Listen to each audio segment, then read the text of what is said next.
the audio.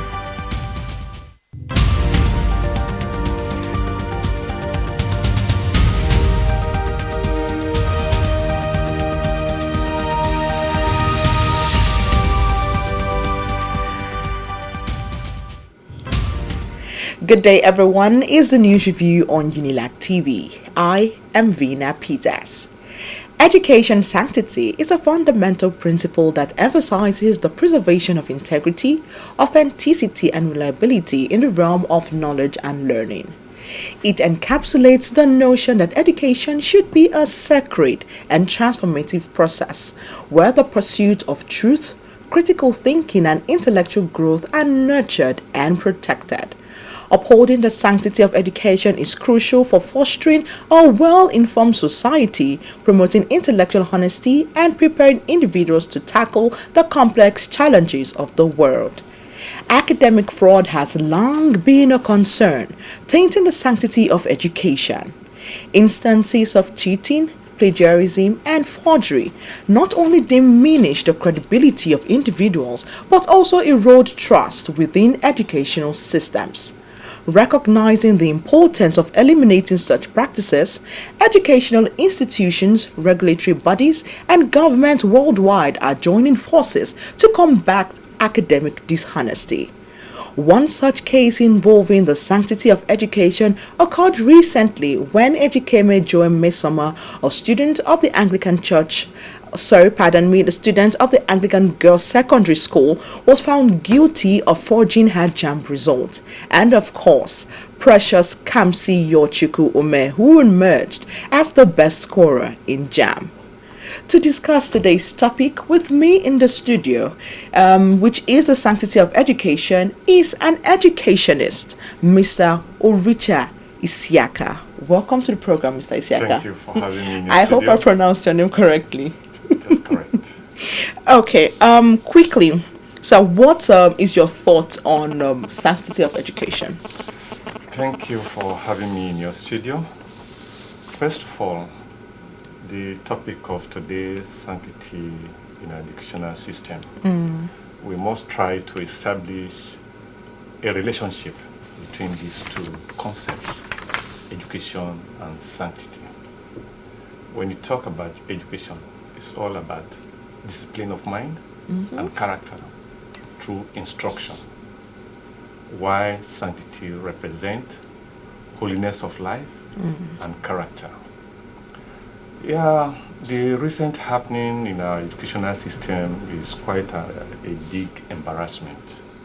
Though we have had cases of examination malpractices here and there, but this one took the nation by surprise, and everybody was involved in the discussion to the extent that sentiments were whipped up, where we now have one group versus another group. In fact, the episode nearly brought down the institution of JAM down the drain. But thank God, the truth is now out, and something has to be done to curb the trend. Okay, on the issue of Mesoma, quickly tell us what is your opinion on the whole scenario, seeing as the way events were evolving. You see, we are in a very big problem in this country. Big one in the sense that everybody, what happened was a national shame. We are all guilty. She's not the only person. In the time past, things like this happened, and nobody is punished. To the larger society, we have had things involving big men in the society, in the educational system, religious circle. We have so many nasty things. And at the end of the day, nobody gets punished. Then what happens? Everybody now wants to try. This area, I want to go into it. What can I get from it? Not minding that the road, the path they want to follow, it's not correct. Because people don't get punished for whatever crime they commit. Everybody tries their hands on so many things. That's one part. For instance, I don't know what prompted her to do that. As an educationist and as a teacher, they scored. Originally, she had 249. Very good mark. That's a good score. Very good score. The only thing that would be against her is that if she had a particular course she wants to go for, perhaps that score will not be able to take her there. But that will still not make her to go to school. It is very unfortunate. And for her to do that, when she owned up that she actually manipulated the score, that she used a gadget to do that. She only went somewhere to print the scores. Okay? That means the girl is intelligent. A dull student cannot do that. Then what prompted her to do that? Honestly, it's something that some of us are just, why should she do it when she had a very good score? And unfortunately, she has brought shame to herself, to her family, and to her friends, and to her school. That she has owned up, then what do we do? That's the next area we should look at. Okay, so what do you think educational institutions can do to promote and enforce academic integrity? So many things. Okay. The upbringing of every child starts from the home. And unfortunately, that structure of the society is completely broken down. When you talk about examination malpractice, so many people are involved. Not only the students, the parents are aiding them, teachers are aiding them, the society. Even the parents are aiding. Yes, parents are aiding them. It has got to a point where we as parents, we have abandoned our responsibilities. You send a child to school, if you know that your child is not doing well, okay, call the experts. Please, can you help my child so that my child can do better? But a child now tells you, this is the place I want to go to. This is the place I want to go to. What is special in that place? They must be looking for something. Do you get it now? Yes, I'm with So, you.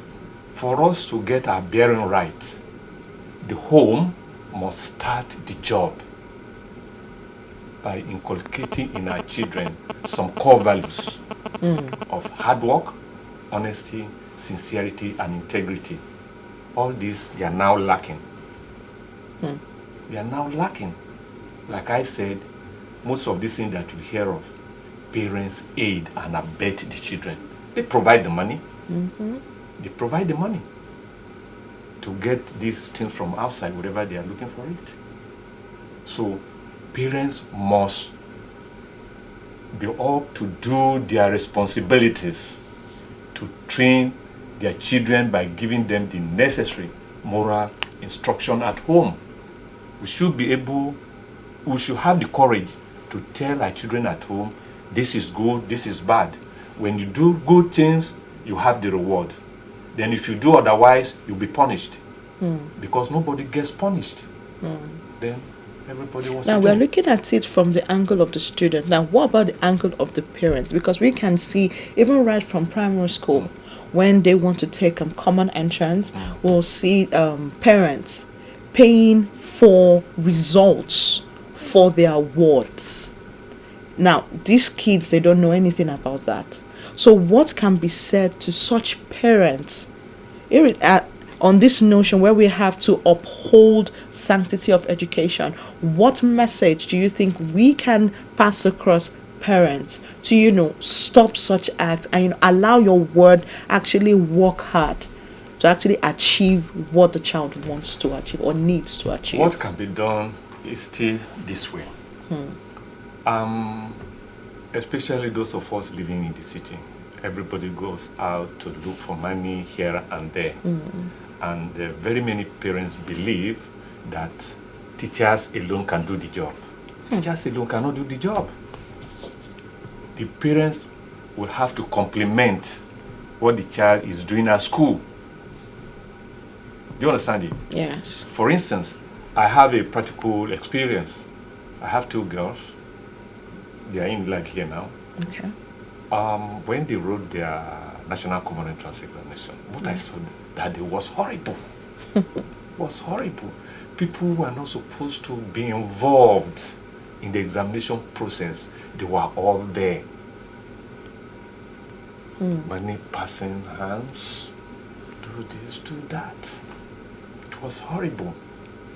And at the end of the day, a child who is supposed to be admitted will not get the place because somebody else has taken the slot through cheating. So parents will have a lot to do. We should be there for our children. We must look at what they are doing by helping them in their work. If you can't do that through the weekdays, the weekends are there. We should help them out. Where we cannot do it, then we now invite professional experts to see them through. Okay. Now we've looked at it from the angle of the student. We've looked at it from the angle of a parent. Now, let's look at it from the angle of the federal government. Now, let's look at the institution itself. The one that is concerned, JAM. Okay. There are so many times, okay, where JAM would actually sell results to other, like give us a mark or a score of a particular student who scored high and give it to another person. Okay, there are different instances like that where a candidate will actually check a result now, and in the next 5 minutes, if you come back, it is not the same result, it is lower, and you are wondering what exactly just happened. So what can be said and what can be done in that regard? The institution JAM, Yes, please. where do you have it? In our society. Who are those manning it? They are our own people. So it is a circle. Okay?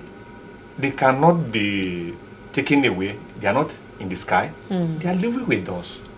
The institution is just there as an entity. On daily basis, people wake up from their home to go and work there. It's the same thing what other people are doing in the society. Those people, they go there to do. Why do they do it? Because of primordial interest.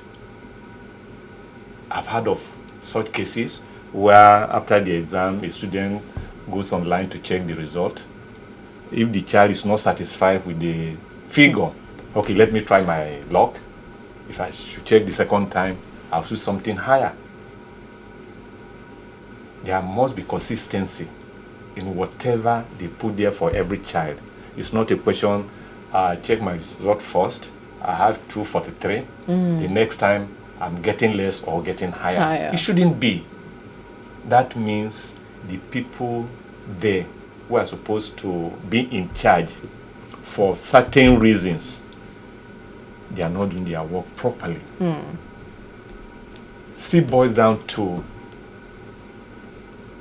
the head of such place. They know that they have such problems. What did they do about it?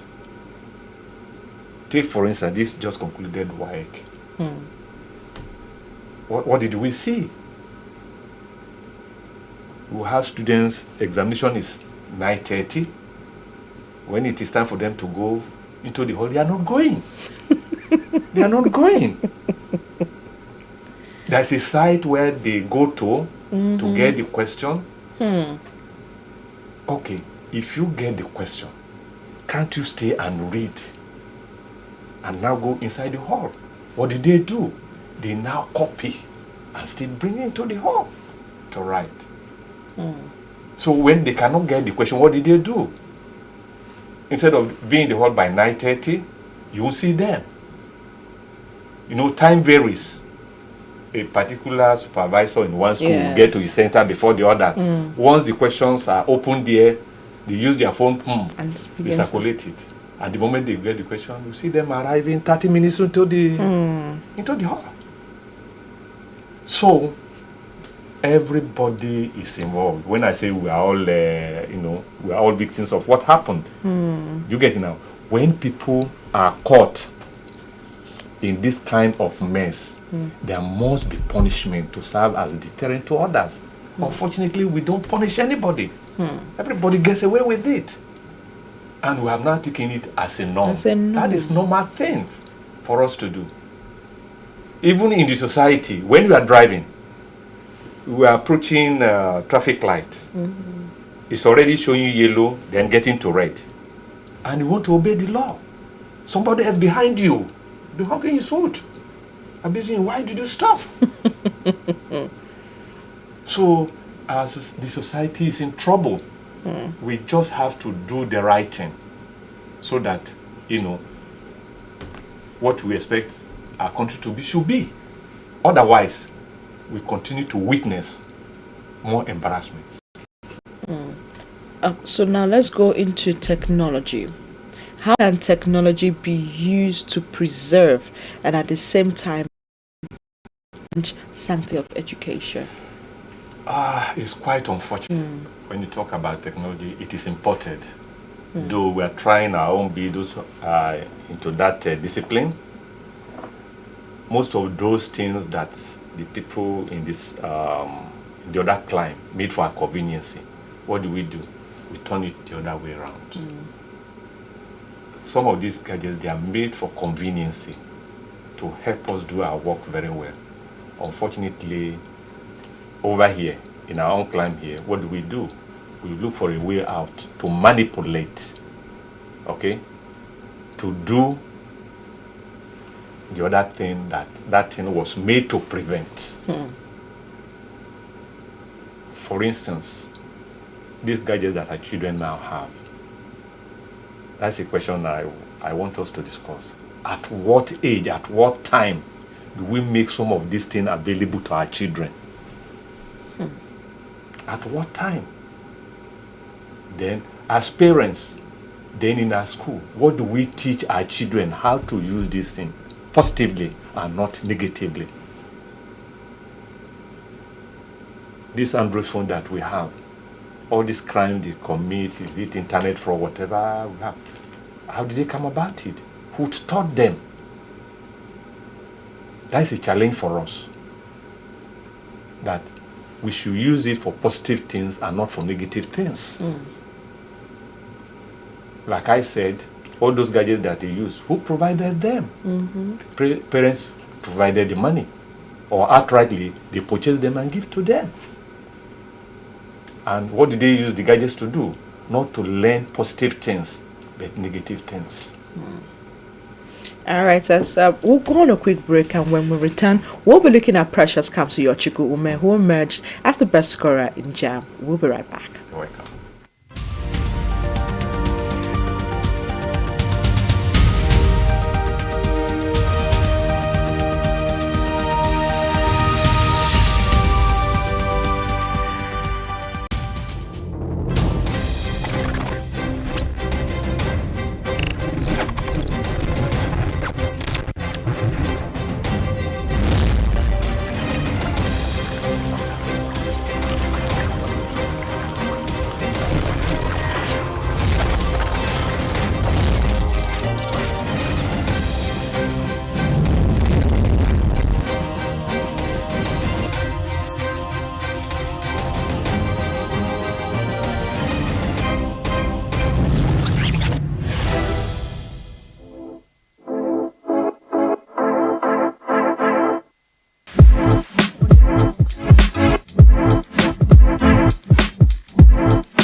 Welcome back. If you just joined in, it's still the news review on Unilag TV, and I still have Mr. Oricha Isiaka, and Education is with me on the program. Before we went on a break, we looked at Ejike Mesoma, and now we'll be looking at Precious Kamsiyochukwu Ime, a student of Deeper Life High School, Mowe, Ogun State, who received a cash gift of 2.5 million naira for being the highest scorer in the 2023 Unified Tertiary Matriculation relations examination with a total of 360. Mr. Isiaka, what are your views on pressures? Let me be as one of those people that rejoice with her.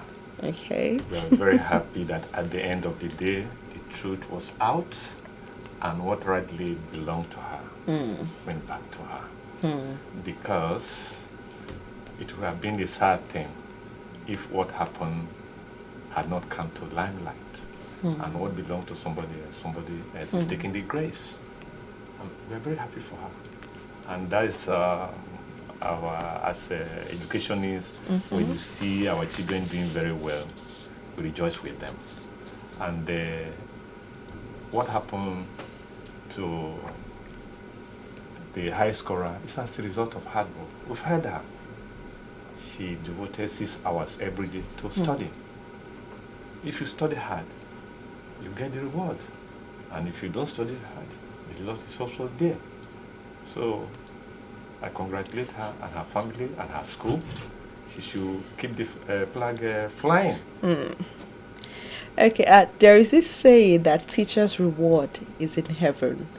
So I want you to tell me what is the relevance of it today in our educational system.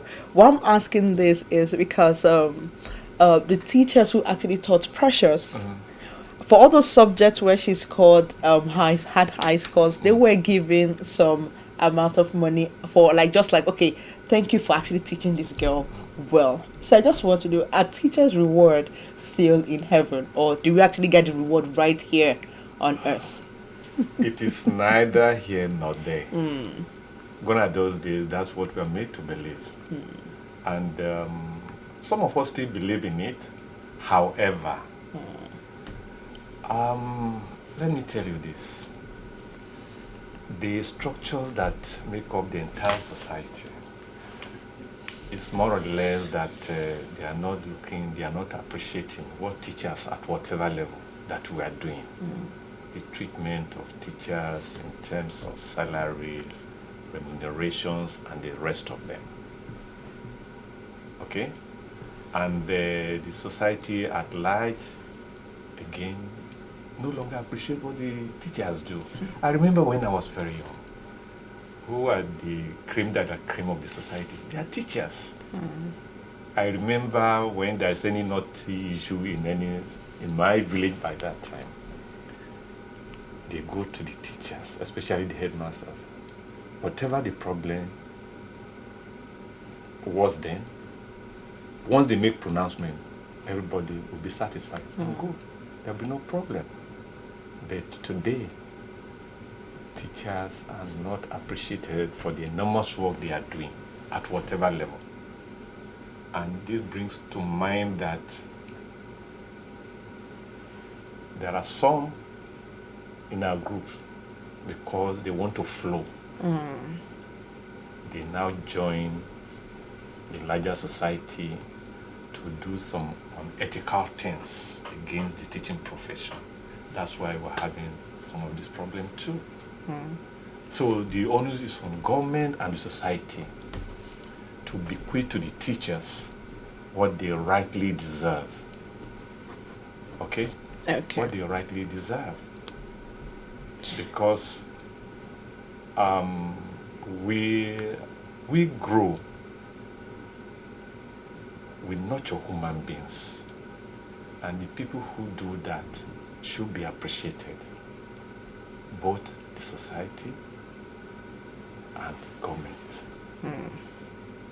Okay, so going forward now, so what can be done to improve the educational system, and how can young people be resilient amidst challenges just like pressures?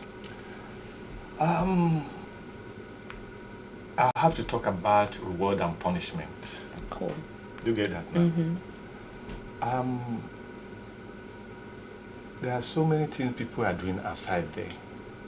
People who don't go to school and they are making money. Okay? Then I think some times ago I just went to the class. Somebody just wrote on the board that education is a scam. I asked them, what do you mean that education is scam? Then why are you in school? If I asked them, do you believe what this person has written on the board? Quite majority say that they believe that education. Then why are you here? They say they are just there. Okay, to fulfill all righteousness. Yes, because their parents asked them to go. And some of them, if they had their way, they won't go to school, and they can still make their money outside. The emphasis put on money in the society has created problems for very many. Those days, if you want to go for anything, once you have good character, whatever you want, society will give it to you. But today, what speaks, what talks is money. You get it now? So, some students going to school these days, they just believe, I just want to go there. They don't mind, they don't want to work very hard to achieve something in life. But some who respect their parents, knowing what their parents are looking for out of them, they still believe in education, that they want to study very hard. But there are some out there, because they just believe they want to use going to schools as a cover-up. They don't want to work very hard, and they want to get credits of other people. So we must work together, all the structures that are involved in the educational system, the home, the school, the church, the mosque, everybody must be involved in ensuring that our children get the right moral values from home, the values from the church, the mosque, and even the educational institution at whatever level. If we all work in synergy, then all shall be well with us. But the moment everything has fallen apart, then we continue to witness what just recently occurred. Okay, I want to go back to what you saw on the board, that some of the students when they said education is a scam, and your response to that. Don't you think that the reason why they said that was because there is a lack of guarantee that education will make one successful? Yes, because number one, the essence of going to school is to go and learn and study. And at the end of the day, whichever field you have finished, you should be able to fit in perfectly in the society where you belong by being rewarded, gainfully employed. But we now have our children after graduating from school, they don't have a job. Okay? So when they don't have job to do, what they should have done 10 years back to learning a trade, then they go back to it. It's a waste of time. You get it now? Okay. Do you understand what I'm saying? Why should I go to school? At the end of the day, I don't have a job. I can't take care of myself. I can't take care of my parents. Then I now go and be farming. What they should have started a long time ago. And be successful. So these are the issues. So the government has a very big role to play, making sure that they provide jobs, opportunities for our children when they finish at that level. Not only that, there's an aspect of education that we are taking for granted. This technical education. When everybody goes to school, at the end of the day we come out, everybody wants a white-collar job. The jobs are not there. The jobs are not there. Then government should try as much as possible that at the various stages of educational system, skills should be taught so that by the time you finish, if you are not employed, you would have a skill set. Whatever skills you have acquired, you should be able to use that knowledge to do something for yourself and the society. Okay, because we are behind schedule, in less than 1 minute, we know that Nigeria's educational system is fraught with discrepancies, right from common entrance to WAEC to JAM. How can we redeem the image of these bodies in less than 1 minute, please? Going back to the topic we're discussing, Exactly. education and sanctity, let me say this, that sanctity is divine and grace, and education is just to redirect, okay, our mind and character to do the right thing. Like I said, we'll all have to work together, looking back at what happened in the past, to correct all the anomalies for better Nigeria. People who are doing good should be rewarded. Those who are doing the other thing that the society does not like should be punished. So once there's no punishment for people who commit crime, they see it as normal thing. Then those who are doing good, if they don't have strong heart, they will leave goodness for the other side. Those who are diligent, they are working hard, should be rewarded. And those who are doing bad should be punished. Okay, thank you so much, Mr. Oricha Isiaka, for coming on the program today. Thank you so much for having me in your studio. It's been a pleasure. Okay, thank you very much. And that's how far we can go on the program for today. But before I leave, I want to use this medium to call on non-governmental organizations. I am calling on the Center for Girls' Education, Voice for the Girl Child Foundation, the Purple Girl Foundation, and the Girl Child Concerns to give Ejike Mesoma the education she deserves, as she is just a victim of circumstance. I am Vina Peters. Bye for now.